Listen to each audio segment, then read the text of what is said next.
of Denmark is in a bit of hot water after reports emerged of him spending the night in the apartment of a single woman in Madrid. She apparently has connections to the Spanish aristocracy. She was married to one of the sons of the Duchess of Alba, the woman who famously had the most titles in all of Europe and quite a big inheritance. So apparently the two of them went to an art gallery together, then went to a private dinner, and then he proceeded to go home and spend the night in her apartment.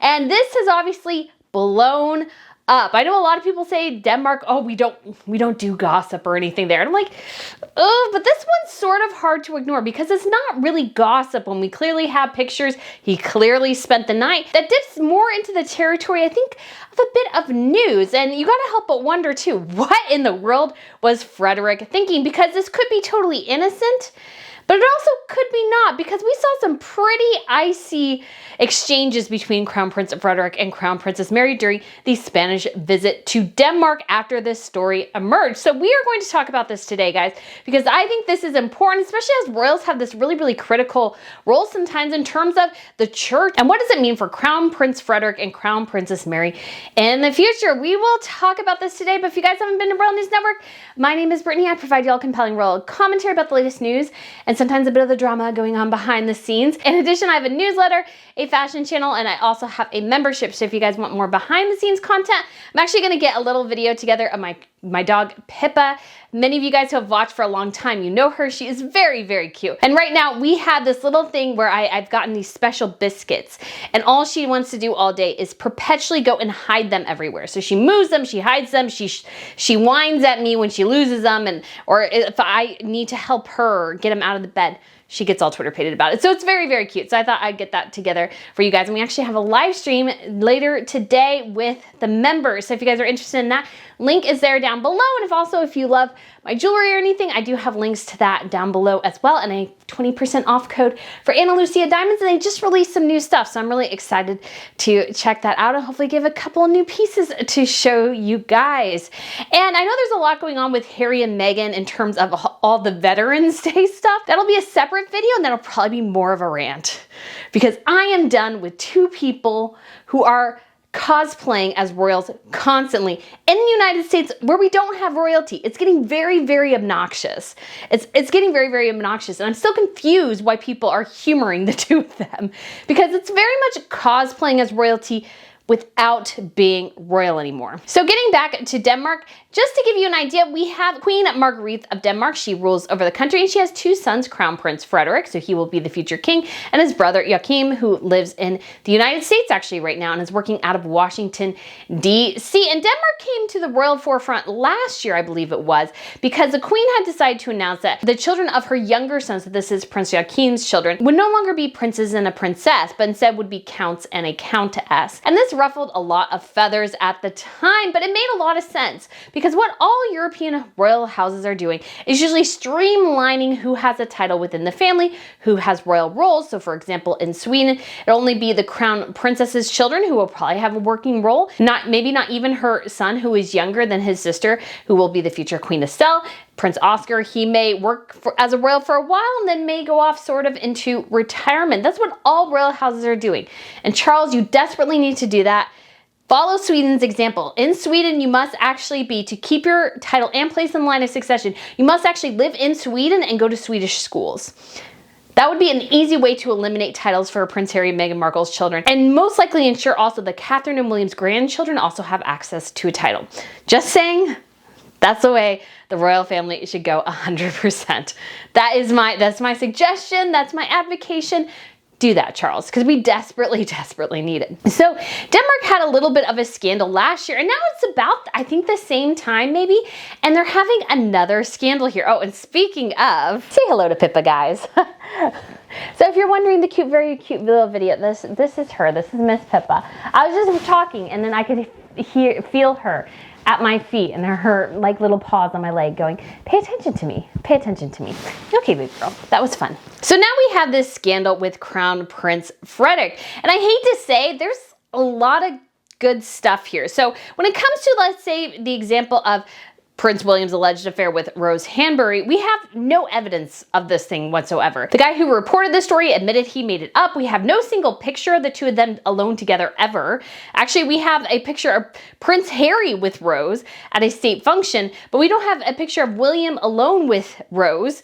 And so it's just this weird rumor that just refuses to die, because I think the Sussex stands like to promote it all the time, but there is literally no pictures of William and this woman together. But Prince Frederik, not so much. And I was really hoping once we got more pictures, I'd be like, oh, okay, so they're you know, it looks like they're in a group. There's other people there, and I'm looking at the pictures like, no, there's really not. So here is how it goes. And we do have a bit of a timeline from the Daily Mail, which I did think was kind of helpful because this was in a Spanish publication. So the timeline is on October 25th, apparently Frederik went to Spain in order to see an exhibit on Pablo Picasso. And apparently he was supposed to meet somebody else, or he was supposed to meet with her, an additional person, and that additional person backed out. So according to the Daily Mail, it says it is believed that he had planned to attend the Picasso exhibition with a mutual friend he shares with Giovanna. However, at the last minute, the friend was unable to go and asked Giovanna to attend in his place.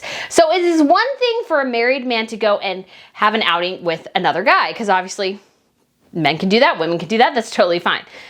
But it has a different connotation when all of a sudden the friend backs out and they go, hey, why don't you take this single woman instead when you're a married man? That's just not a great look. So, according to the Daily Mail, the timeline is at the afternoon, Frederik and Giovanna walk around El Retiro Park. And then at 7 p.m., Frederik and Giovanna go to her apartment separately. Then it says at 9 p.m., they emerge from the building separately, having changed clothes and get into the same white car. 9 p.m. to 12 a.m., the pair travel to El Coro de la Moreria restaurant for dinner and to watch flamenco. At 1 a.m., the pair leave the restaurant and get into a car. At 8:30 a.m., Frederik leaves Giovanna's apartment. So just to start off here, we don't really know the truth. We don't really know what happened. But I will say this, it's a bad look and it was a very stupid decision of Crown Prince Frederik to make. And I think too, he knew it was a bad decision because they left the place separately yet got into the same car. If you are perfectly comfortable and you know you're not doing anything wrong, why don't you just leave the place together, arrive together? Like, that they were going in there separately sort of screams that he didn't want to be necessarily totally seen with her, or knew maybe there would be eyes on this place or something. And I'm sorry, no matter what happens, there is no good reason for a married man to be in the apartment of a single woman. It's just not. It's just not. I would feel annoyed if my husband did it, if my sister's husband did it, if any of my friends' husbands did that. Anybody who has a husband who's like, yeah, I'm just gonna spend the night in a single woman's apartment. Oh my gosh, that would be DEFCON 1. That'd be DEFCON 1. I know some people are like, well, they're friends. I'm like, they're friends. They're friends. Yeah, but are you sure? Do you want to bet your life on just that they're friends? I don't think so. And when I think of this situation, it reminds me of my grandfather. I think he's been a Sunday school teacher, if I remember right, for like almost 70 years, and he's 90. So he has been a Bible study teacher, a Sunday school teacher for decades. And he has always abided by, you could call it the Billy Graham rule. He would never, ever be alone with a single woman or even a married woman without my grandmother present. He would never do it. Family is obviously an exception, but when it comes to, let's say, the people he's ministering to, he would never do that. And he would never do that because it could potentially construed badly and it could obviously lead somewhere. So he would just never ever do that. And he would never hug a single one. Like, he always wants to honor my grandmother. And so he does that by making sure that there is never any allegation or anything that can happen that's impropriety. And this also extends to other professions. It's a good idea because women can make accusations that are not true. There could be negative things that happen in certain situations. There's a lot of things that you can consider, which is why it's probably a bad idea to do that. But when you're looking at Crown Prince Frederik here, I just hate to say it, but where there's smoke, there's kind of fire. And I've heard a lot of rumors over the years, and I don't give them a ton of credence, that Frederik maybe wants somebody else or has had affairs or something like that. That we don't know. We don't know any evidence. But we do know this. He spent the night in a single woman's apartment. And he is not a man who does not have the resources to get a hotel. And if she was a last minute addition to the trip or the excursion, why is he going back to her place? Because would he not have secured a hotel room if he didn't think he was going to be going with her? That's a thing too. And so all of this to say is I do feel sorry for Crown Princess Mary. Regardless of the truth here, it looks bad. It looks bad on Denmark, Frederik, his mother, his wife, and the children. It is all a bad situation, and I really do lay it at the feet of Frederik here. There was no reason why this had to happen.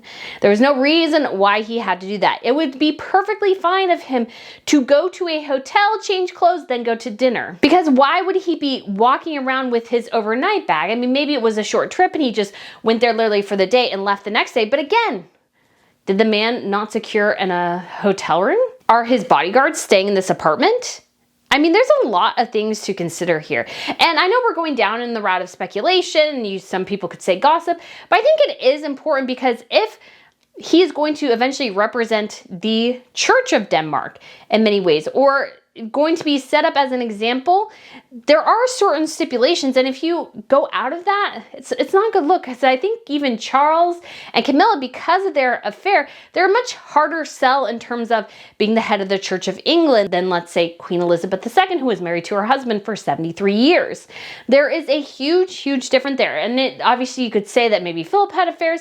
We don't know that, but Her Majesty, at least publicly, was always faithful to her husband, and I think obviously she met with her prime ministers alone, and most of them were men, but she was a woman where you just couldn't see her doing something like that because she values not only her faith, but her duty, her service, her family, and all those sorts of things. So Crown Prince Frederik, he really stepped in at this time, and you could feel it. So when they arrived at this initial event, I didn't sense much tension when they initially arrived, but once the story really started going, and all of a sudden, when they departed, we got a totally different body language. And Crown Princess Mary very much walked like Catherine walked when Catherine first married into the royal family. Because I would say for the first 5 years or so, Catherine literally walked with her clutch, and she clutched her clutch in front of her crotch. That's how she walked. Pregnant, not pregnant, whatever. She walked that way. I'm so glad she stopped doing that, because it was so annoying. Because A, it's just a really weird way to walk. And B, it was just like in every picture, she would always pose like that. And her William still posed like that. And I'm like, guys, can you figure out some way to like pose a little bit less weirdly like that? I mean, I think there's another way to do it. But that is like William's go-to pose as well. So maybe it's a couple thing. I don't know. But when they left, you could see Mary was very closed off. Frederik tried to touch her and she was like, nope. And when you watch her as well, you notice that Crown Princess Mary actually walks by the guy they're supposed to shake hands with. And then she goes back over to him and she says, you can very clearly hear her in this saying, sorry. So go ahead and take a listen.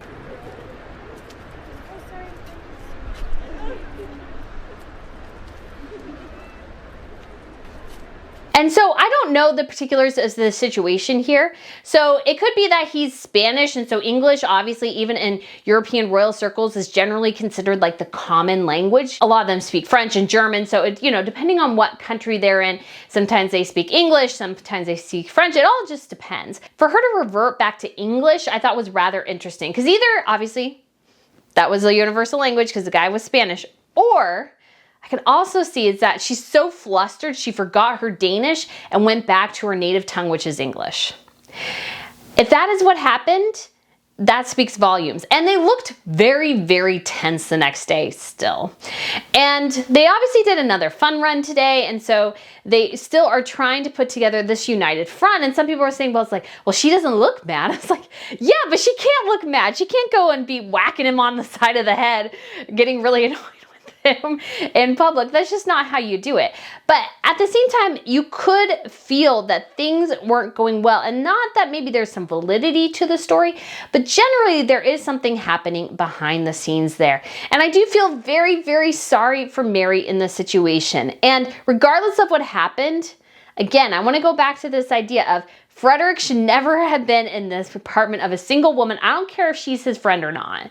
It's just, improper to do that because it does allow speculation to grow. And you gotta wonder, a lot of people are saying she was on a reality TV show, she sort of courts the limelight, so she might be enjoying this. Now, I will say she has come out strongly denying the situation. And she says, I categorically denied the statements that suggest a romantic relationship between Prince Frederik and me. Any statement of this type not only completely lacks the truth, but also misrepresents the facts in a malicious manner. This is already in the hands of my lawyers who will take care of the pertinent steps to protect my right to honor, truth, and privacy. But I kind of gotta put this on her too. If I was a single woman and my married friend's husband was like, hey, can I stay at your place? I'd probably go, no, I really don't think that's appropriate. Because again, I don't want my friend to think that something improper might have happened or that there might be a close, intimate moment, something like that. Because when two people are alone together, things can happen. And so it's just something that is even best on both sides to avoid. So if she's getting really miffed about this, I'm like, well, you shouldn't have had him there in the first place, I don't think, because that is what allows speculation to grow. But, Denmark's statement. From a PR perspective, I think this is pretty bad. It says, we have maintained a policy for years of not commenting or confirming any details related to private matters. Furthermore, we would like to emphasize our commitment to respecting the privacy of members of the royal family, including the Crown Prince. And this was a statement apparently by the press officer. So why does he need privacy? That's what I'm wondering. If he needs privacy, then does that mean he did something that he wants to keep private? Because if he does, that seems to insinuate that there might be something hinky going on there. And again, it's not to pile on Crown Prince Frederik, but seriously, if you've been married for 20 years, you should know this. And apparently the situation has gotten quite large in Spain. There's a lot of interest. And Denmark apparently, because of the royal family and many of the press people want to maintain access, some people have speculated that the Danish press corps isn't going to go after the story quite as hard because they want to protect their access, which isn't good, I don't think. I think these things need to be exposed because the thing is here, he was using taxpayer dollars potentially. And if you're using taxpayer dollars to do that, I think the people have the right to know that because that is just improper use of funds. Because going to this country, he brought apparently 2 bodyguards with him. And the money that has been utilized to pay them is perhaps been utilized in a way that you could consider improper. And I feel the same way with Meghan Markle coming to the United States to attend a baby shower. My taxpayer dollars were utilized to cover her security costs in New York City for her stinking baby shower. I don't like that because to me, that is improper use of funds. And that's improper, like there's no reason why all of her friends are rich and famous. Why couldn't they go over to the UK to have a baby shower? Why did they have to have it at a hotspot Manhattan place where you could see all the away luggage being brought in as gifts to people who attended? It was obviously such a PR event, such a PR stunt that really leaves a bad taste in your mouth when you realize that diplomatic security apparatus of the United States was utilized to help augment Meghan Markle's security so she could go traipsing around Manhattan. I don't like that at all. And I think so too, if you were a Dane, I would be wanting some answers too. There's not the place here where you can say, well, you don't need a response. And honestly as well, Danish press corps should have either gone hardball and know this is a false story or not released anything at all. Just saying that it's a private family matter, it's like, okay, so did he have the affair? Did he not have the affair? What is going on? Why is it a private family matter? Because there is an element, of course, that royals deserve privacy. Of course, if they're going on a vacation somewhere, if they're going on a trip or going to the hospital for some reason and it's like a minor procedure, or, maybe they're just getting Botox or something. It's like, I think they have a right to privacy about that. I don't really fault any royal woman for having a little bit of plastic surgery. Now, if they say they don't and they lied about it, that's different. But if they don't say anything at all, hey, whatever. We all need to feel better from time to time. But the idea that they might be covering something like this up is just puts a bad taste in your mouth. So, guys, anyways, I don't know what the truth is here. We are just mostly speculating, but I really do think there is something maybe rotten going on in the state of Denmark. And I really do put a lot of fault here at the feet of Crown Prince Frederik. He should never have been caught in that position. And because he was, now his family has to go through this situation. And so I hope they are able to resolve it. Obviously, if there's something going on and they want to resolve it privately, yes. But I do think if he was using taxpayer dollars and travel and insecurity and having an affair at the same time, that's something maybe the public needs to know. But I would not be surprised either if maybe at some point we see some sort of giant rock on Crown Princess Mary's finger, or a new tiara or new necklace, something as a big apology from Crown Prince Frederik. And if we see that, I feel like there is a good reason to apologize, because I did forget to mention as well, his wife was actually out of the country at the time. She was not in Denmark. She was in the United States when this occurred. So that her husband is going to this exhibit at the same time she's out of the country and going and spending the night in an apartment with a single woman. Again, what's going on there? Frederik. I think we deserve a little bit of answers there. So guys, let me know what you think. Thanks for watching. Look forward to seeing you again soon. Bye.